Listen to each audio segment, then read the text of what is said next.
दोस्तों आज की इस वीडियो में हम बात करेंगे 8 ऐसे स्टेप्स के बारे में जो आपकी हेल्प करेंगे फाइनेंशियल फ्रीडम तक पहुंचने में।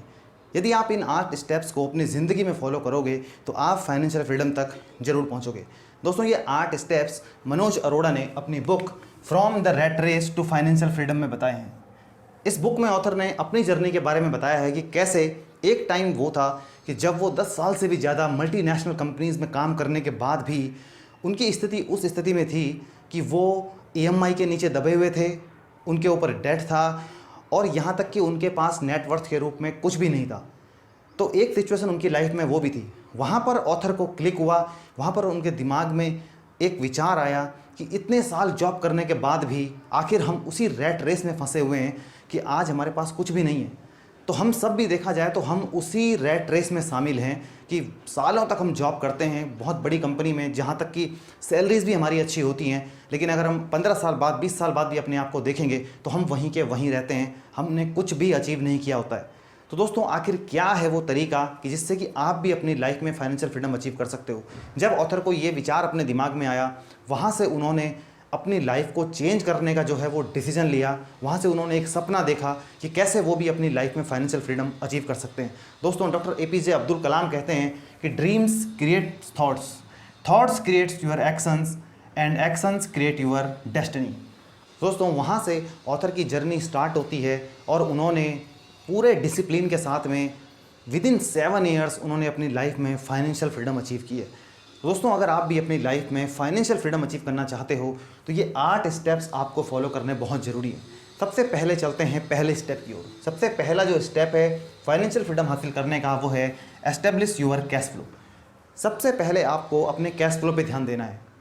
कैश फ्लो आपकी कितनी इनकम है, कहाँ कहाँ से आपकी जो इनकम आ रही है, टोटल इनकम आपकी कितनी है, आपके एक्सपेंसेस टोटल कितने हैं। आपको इस चीज़ का एक पूरा ट्रैक रखना है। आपको लिखना होगा कि महीने में कितनी आपके पास इनकम आ रही है और कितने जो है वो आपके एक्सपेंसेस हैं। इसमें आपको अपनी सारी इनकम लिखनी होगी। मान लो आप कोई जॉब करते हो या आपको कहीं से कोई रेंट की पेमेंट आती है या सपोज़ करो आप कोई ट्यूशन्स पढ़ाते हो या जो भी आपकी पार्ट टाइम इनकम है या जो भी है, आपको सारी इनकम अपनी उसमें रखनी है। उसके बाद आपके जो एक्सपेंसेस हैं वो आपको अपने लिखने हैं। तो आपको हमेशा ये ध्यान रखना है कि आपके एक्सपेंसेस कभी भी आपकी इनकम से ज़्यादा नहीं होने चाहिए। हमेशा आपकी इनकम से कम ही आपके एक्सपेंसेस होने चाहिए। तो अगर आपके एक्सपेंसेस आपकी इनकम को क्रॉस कर रहे हैं तो फिर आपके लिए बहुत बड़ी सोचने वाली बात है। ऐसी स्थिति में आप कभी भी फाइनेंशियल फ्रीडम तक नहीं पहुंच पाओगे। आपको हमेशा अपने एक्सपेंसेस को कंट्रोल करना है। ओवर स्पेंडिंग आपको नहीं करनी है। शो ऑफ के लिए आपको खर्च नहीं करना है। जो भी आपकी बेसिक नीड्स हैं, जो ज़रूरत की चीज़ें हैं, वही आपको ख़रीदनी है। अगर आप इन चीज़ों का ध्यान रखोगे, अगर आपने अपना कैश फ्लो मेंटेन कर लिया, अगर आपने ये चीज़ प्रॉपर तरीके से मेंटेन कर ली कि कितना पैसा आपके पास आ रहा है और कितना पैसा आपका कहाँ कहाँ आपका पैसा जा रहा है, जब आप लंबे समय तक इसको ट्रैक करोगे तो आप खुद भी हैरान हो जाओगे ये देख के कि बहुत सारा पैसा आपका उन जगहों पे जा रहा था जहाँ पर वो पैसा नहीं जाना चाहिए। तो आपको अपने कैश फ्लो पे सबसे पहले फोकस करना है। आपकी इनकम ज़्यादा होनी चाहिए और आपकी जो एक्सपेंसेस हैं वो आपकी कम होने चाहिए। वहाँ से आपको जो है बेसिकली पैसा सेव करना है। तो सबसे पहले अपने कैश फ्लो को आपको ठीक करना है। दूसरे नंबर पे आपको जो काम करना है वो है कि identify your assets, liabilities and net worth. आपको ये ध्यान रखना है कि आपके पास एसेट्स कितनी हैं, आपके पास लायबिलिटीज़ कितनी हैं और आपकी नेटवर्थ कितनी है। एसेट्स मतलब वो चीज़ जो आपकी जेब में पैसा डालती है और लायबिलिटीज़ मतलब वो चीज़ जो आपकी जेब से पैसा निकालती है। जैसे आपका कर्ज हो गया या आपके जो भी मेंटेनेंस के खर्चे हैं, जो भी आप जहाँ जहाँ आपको पैसा देना है वो आपकी बेसिकली लायबिलिटीज़ होती हैं। और एसेट्स वो चीज़ होती है जो आपकी जेब में पैसा डालती है, चाहे आपका स्टॉक्स हो गए आपके, या फिर आपके डिविडेंड के रूप में जहाँ से पैसा आता हो, या फिर कोई आपका बिल्डिंग है जहाँ से आपको किराया आता हो, कोई कमर्शियल प्रॉपर्टी है जहाँ से आपको रेंट आता हो। तो ये टोटल चीज़ आपको ये ध्यान रखना है कि आपकी एसेट्स हमेशा आपकी लायबिलिटी से ज़्यादा होनी चाहिए। तो इस तरीके से आपको अपने संपत्तियों को बढ़ाने पे फोकस करना है, अपनी एसेट्स को इंक्रीज़ करने पे फोकस करना है। आपको अपनी नेटवर्थ निकालनी है। अब नेटवर्थ आप कैसे निकालोगे? एसेट्स में से आपको अपनी लायबिलिटीज़ को माइनस करना है, तब जाके आपकी आएगी नेटवर्थ। अब मान लो कि सपोज़ करो आपकी जो एसेट्स हैं वो हैं, टोटल एसेट्स हैं आपकी 6 लाख रुपए की, उसमें से आपकी जो लायबिलिटीज़ हैं वो हैं 4 लाख रुपए की, और इस तरह से आपको जो इसमें अमाउंट मिलेगी वो मिलेगी 2 लाख रुपए। यानी कि आपके पास 2 लाख रुपए की जो है वो नेटवर्थ है। तो आपको हमेशा ये ध्यान रखना है कि आपकी एसेट्स ज़्यादा होनी चाहिए, आपकी लायबिलिटीज़ कम होनी चाहिए और जितना हो सके आपको फोकस करना है अपनी एसेट्स को बढ़ाने के ऊपर। अब बारी आती है तीसरे स्टेप की। तीसरे स्टेप में क्या करना है, create a high level financial freedom plan. अब आपको यहाँ पे आपने कैश फ्लो अपना मेंटेन कर लिया, आपने अपनी नेटवर्थ को कैलकुलेट कर लिया। अब बारी आती है अपने high level financial freedom plan की। इसमें आपको ये ध्यान रखना है आपको किस चीज़ के लिए, किस समय, कितने टाइम बाद आपको पैसा चाहिए। सपोज़ करो आपको अपने बच्चों की एजुकेशन के लिए पैसा चाहिए, आपको अपना रिटायरमेंट का कॉर्पस बनाना है, अपने बच्चों की मैरिज के लिए आपको पैसा चाहिए, या फिर आपने 5 साल 6 साल बाद कोई अपने घर लेना है। तो इन चीज़ की आपको पूरी प्लानिंग करनी है। अगर मान लिया आपको 50 लाख की ज़रूरत है आने वाले 5 सालों में अपना मकान लेने के लिए, तो फिर आपको इस तरह से अपने प्लान को करना है कि 5 साल बाद आपको ये अमाउंट मिल सके। तो अब जब आप इन प्लान को बनाओगे, कंप्लीट आप अपने गोल को लिखो उसमें कि किस गोल के लिए आपको कितना पैसा चाहिए। हर चीज़ के लिए आपको प्लान बनाना है। प्लान आपके पास लॉन्ग टर्म भी हो सकते हैं और शॉर्ट टर्म भी हो सकते हैं। मान लो आप अभी 30s में हो, 25th की एज में हो, 30 में हो, तो अभी आपको रिटायरमेंट के जो कॉर्पस आपको चाहिए वो आपको उसमें अभी लंबा समय है रिटायरमेंट कॉर्पस में, तो वो आपको जो पैसा चाहिए वो लंबे समय बाद चाहिए। तो लेकिन वहीं कुछ गोल आपके ऐसे होंगे जो 5 साल 7 साल 10 साल में आपके गोल आने वाले होंगे। चाइल्ड एजुकेशन हो गया, चाइल्ड मैरिज हो गया। तो इस तरीके से ये गोल, इनके लिए आपको एक प्लान बनाना है कि आपको किस समय कितने पैसे की ज़रूरत है, क्योंकि जब तक आप प्लान नहीं बनाओगे आप अंधेरे में तीर चलाओगे। तो इस तरीके से आपको एक प्लान बनाना है, आपको पूरा कैलकुलेट करना है किस चीज़ के लिए आपको कितना पैसा बेसिकली चाहिए, ये पूरी आपने लिस्ट बनानी है।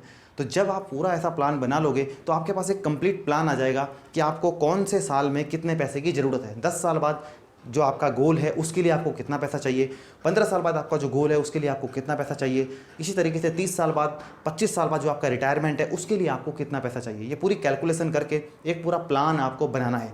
अब आपने पूरा प्लान बना लिया, अब अगला स्टेप आता है यहाँ पर कि create a detailed financial freedom plan. अब बारी आती है कि पूरा जो आपने अपने गोल को लिखा था ऊपर वाले प्लान में कि मुझे इन चीज़ के लिए इतना पैसा चाहिए इतने सालों बाद, अब बारी आती है उसको आप अचीव कैसे करोगे। क्या आप ऐसा करोगे कि 10 साल बाद अगर आपकी चाइल्ड एजुकेशन के लिए आपको पैसा चाहिए तो पैसा आपको मिले। अब उसके लिए आपको फाइनेंशियली टूल्स को समझने की ज़रूरत है। आपको अलग अलग फाइनेंशियल टूल्स समझने पड़ेंगे कि जो आपको अलग अलग चीज़ों के लिए अलग अलग तरह से रिटर्न आपको प्रोवाइड करेंगे और आपके पास एक डाइवर्सिफाइड पोर्टफोलियो बनेगा कि जिससे कि आप अपने गोल्स को अचीव कर सको। अब फाइनेंशियल इन्वेस्टमेंट के टूल्स जो हैं वो आपको समझने की ज़रूरत है, जैसे कि आपके एफडीज़ हो गई, आरडीज़ हो गई, स्टॉक्स हो गए, bond, PPF, EPF, mutual funds, gold हो गया आपका। इस तरीके से आपको हर चीज़ अपनी देखनी है। बहुत लंबा समय है तो उसके लिए आप एक अलग टूल्स का यूज़ करोगे। आपको एक मीडियम टर्म है उसके लिए आप अलग टूल का यूज़ करोगे, और जो निकट भविष्य में 2 साल 3 साल के लिए है उसके लिए आप एक अलग इन्वेस्टमेंट टूल का यूज़ करोगे। मान लो आप स्टॉक्स में इन्वेस्ट करते हो तो स्टॉक्स में, म्यूचुअल फंड में इन्वेस्ट करके हम देखते हैं लंबे समय में बहुत अच्छी वेल्थ क्रिएट की जा सकती है। जैसे आप अगर रिटायरमेंट कॉर्पस की अपनी बात करो, आप अभी 25 की एज के हो और आप सपोज़ करो रिटायरमेंट के टाइम तक आपके पास अभी इतना लंबा समय है, 25 साल 30 साल का आपके पास समय होता है, तो आप ऐसी स्थिति में क्या कर सकते हो, थोड़ा रिस्क ले सकते हो और आप स्टॉक्स और म्यूचुअल फंड की तरफ जा सकते हो जहां की आपको बहुत अच्छा रिटर्न लंबे समय में मिलता है। लेकिन अगर वहीं आपका गोल अगले 2 साल या 3 साल या 5 साल का है तो वहीं स्टॉक्स जो होते हैं, स्टॉक मार्केट जो होता है वो वोलेटाइल होता है, जहाँ पर रिस्क काफ़ी ज़्यादा होता है। तो आपको यहाँ पर आपके एफडीज़ हो गई, आरडीज़ हो गई, आपके गोल्ड हो गए, आपको इस तरीके से इन्वेस्टमेंट के टूल्स को समझने की ज़रूरत है कि कौन सा टूल्स आपके लिए जो है वो बेटर है, कौन से टूल्स आपके लिए जो है वो काम करेगा। तो इस तरीके से अब आपने क्या किया, इन्वेस्टमेंट के टूल्स को आपने समझा। अब आपने डिसाइड किया कि जो शॉर्ट टर्म है उसके लिए मुझे किस में अपने पैसों को इन्वेस्ट करना है। मान लो 1 साल के बाद अगर आपका कोई गोल है आने वाला तो उसके लिए आप अपने पैसे को एफडी में डाल सकते हो, आप हर महीने आरडीज़ के रूप में पैसे को डाल सकते हो। लंबा समय अगर किसी चीज़ के लिए है तो आप जो है आपका पीपीएफ है, म्यूचुअल फंड्स हैं, आपके बॉन्ड्स हैं, स्टॉक्स हैं, आप इनमें अपने पैसे को इन्वेस्ट कर सकते हो। अब जब आपने ये कर लिया, इसके बाद बारी आती है फाइनेंशियल इन्वेस्टमेंट टूल्स के बाद बारी आती है वेल्थ प्रोटेक्शन टूल्स की। यानी कि जो पैसा आप इकट्ठा कर रहे हो उस पैसे को आपको प्रोटेक्ट भी फिर करना है। यानी कि आपकी लाइफ में ऐसी भी सिचुएशन आ जाएंगी कभी कभी कि वो हो सकता है उस पैसे को आपको पूरा पैसा ही आपका वो जो है वो आप खर्च कर दो बेसिकली। तो ऐसा ना हो उसके लिए आपको क्या करने की ज़रूरत है, हेल्थ इंश्योरेंस आपको लेने की ज़रूरत है। मान लो आपकी फैमिली में कोई मेडिकल इमरजेंसी आ जाती है, आप हैं, आपके बच्चे हैं, आपकी मिसेज़ हैं, तो उस स्थिति में आपके पास एक हेल्थ इंश्योरेंस का होना ज़रूरी है, ताकि आप के जो मेडिकल के खर्चे हैं वो आप हेल्थ इंश्योरेंस से पूरे कर सको, और जो आपकी इन्वेस्टमेंट हैं, जो आप अपने भविष्य के गोल्स के लिए बचा कर रख रहे हो, उनको आप एज इट इज़ बचा के रखो, ताकि वो भविष्य में आपके गोल को पूरा कर सके। तो इसलिए हेल्थ इंश्योरेंस के रूप में, अदरवाइज़ हमने देखा है कि हॉस्पिटल्स के मेडिकल्स के बिल कितने ज़्यादा आते हैं, और उसमें कभी कभी तो लोगों की पूरी जो उनकी सेविंग्स होती हैं वो भी चली जाती हैं, और साथ में यहाँ तक कि उनको कर्ज भी लेना पड़ जाता है। तो ऐसी स्थिति ना आए, इसलिए आपको एक हेल्थ इंश्योरेंस लेना बहुत ज़रूरी है। अगले जो आपको चीज़ लेनी है वो है लाइफ इंश्योरेंस, यानी कि आपको अपनी लाइफ का कवर भी लेना है, जिसको हम टर्म प्लान कहते हैं।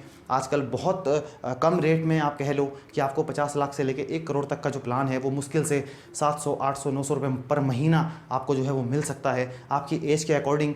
तो अगर आप जहाँ तक हो सके आप एक लाइफ कवर ज़रूर लेके रखिए, ताकि आपके जाने के बाद कभी अगर ऐसी सिचुएशन आ गई तो आपकी जो फैमिली है उनको सर्वाइव करने के लिए दर दर नहीं भटकना पड़ेगा, और उनको जो है वो आपके लाइफ कवर के रूप में एक ऐसी रकम मिल जाती है कि ताकि वो अपनी लाइफ में सर्वाइव कर सकें, आपके बच्चे पढ़ाई कर सकें, उनको दर दर भटकना ना पड़े।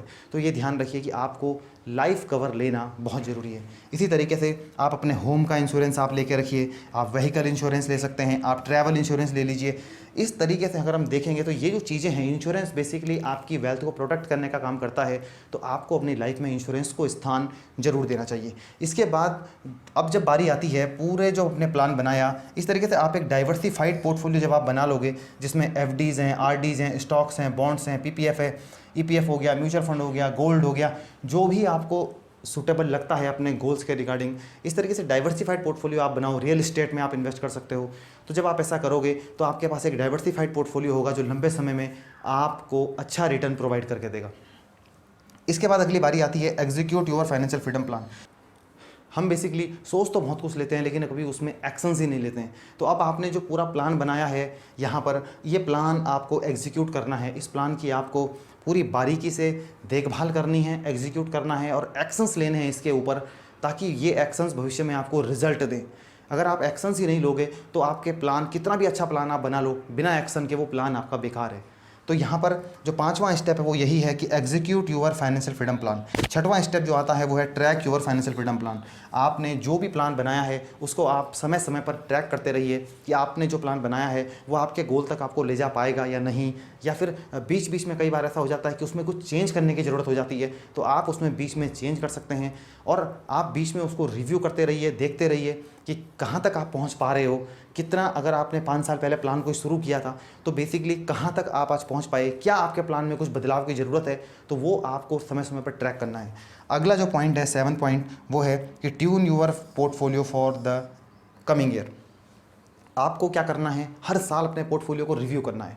मान लो आपने कोई एसआईपी ली है, आपने कोई स्टॉक लिया है, कोई म्यूचुअल फंड लिया है, वो किस तरीके से परफॉर्म कर रहे हैं। कभी कभी मान लो आपने कोई स्टॉक लिया है और वो हो सकता है कि लास्ट ईयर वो बहुत अच्छा परफॉर्म कर रहा था, लेकिन अब उस कंपनी में बहुत ज़्यादा क्राइसिस आ गया है और वो कंपनी अब अच्छा परफॉर्म बिल्कुल नहीं कर पा रही है, और ऐसी सिचुएशन आ गई है कंपनी में कि मैनेजमेंट बदल गया है, प्रोडक्ट्स कंपनी के ख़राब हो गए, तो अब आपको उस स्टॉक्स को भी चेंज करने की ज़रूरत है। तो इसी तरीके से आप अपने पोर्टफोलियो में देखो कि क्या कुछ बदलाव करने की आपको ज़रूरत है। समय समय पर आपको अपने पोर्टफोलियो में बदलाव करना चाहिए। इसके बाद जो 8वां स्टेप आता है वो है कि celebrate milestone with your family. आप जैसे जैसे अपने गोल की तरफ बढ़ते जाओगे, जैसे जैसे आप देखोगे कि साल, 2 साल, 3 साल, 5 साल बाद आपका कॉर्पस कितना इकट्ठा होता जा रहा है, आप अपनी फैमिली के साथ में इसको एक छोटी छोटी खुशियाँ आप मना सकते हो। हर साल आप अब जब देखो कि आपने इतना कॉर्पस इकट्ठा कर लिया है, अपने गोल के आप कितने नज़दीक जा रहे हो, तो आप इसको सेलिब्रेट कीजिए अपनी फैमिली के साथ में, और इस तरीके से आप देखोगे कि कितनी जल्दी आप धीरे धीरे अपने गोल की तरफ बढ़ जाओगे और आपका गोल आपके सामने आ जाएगा। सबसे पहले जिस चीज़ की ज़रूरत है वो है सोचने की। सबसे पहले ज़रूरत है कि जब तक आप सोचोगे नहीं, आप कोई सपना नहीं देखोगे कि मुझे फाइनेंशियल फ्रीडम हासिल करनी है, तब तक आप कुछ भी नहीं कर पाओगे। ये ऑथर कहते हैं कि सबसे पहले आप सोचो इस चीज़ को, आप प्लान करो, आप सपना देखो कि मुझे फाइनेंशियल फ्रीडम अचीव करनी है, तब बेसिकली आपके एक्शंस भी उसी दिशा में बढ़ेंगे। तो इस वीडियो को अगर हम समराइज़ करें तो सबसे पहले जो 8 स्टेप की हमने बात की, उसमें सबसे पहला स्टेप था एस्टेब्लिश योर कैश फ्लो, दूसरा था identify your assets, liabilities and net worth, तीसरा स्टेप था create a high level financial freedom plan, fourth step था create a detail financial freedom plan, 5वां स्टेप था execute your financial freedom plan. 6वां step था कि track your financial freedom plan. 7वां step था tune your portfolio for the coming year. And 8वां step था celebrate milestone with your family. दोस्तों ये थे 8 स्टेप जिनके द्वारा आप फाइनेंशियल फ्रीडम अपनी लाइफ में अचीव कर सकते हो। वीडियो आपको कैसे लगी हमें कमेंट बॉक्स में कमेंट करके जरूर बताएं। आज की वीडियो में बस इतना ही, मिलते हैं अगली वीडियो में। तब तक के लिए पढ़ते रहिए, सीखते रहिए, आगे बढ़ते रहिए।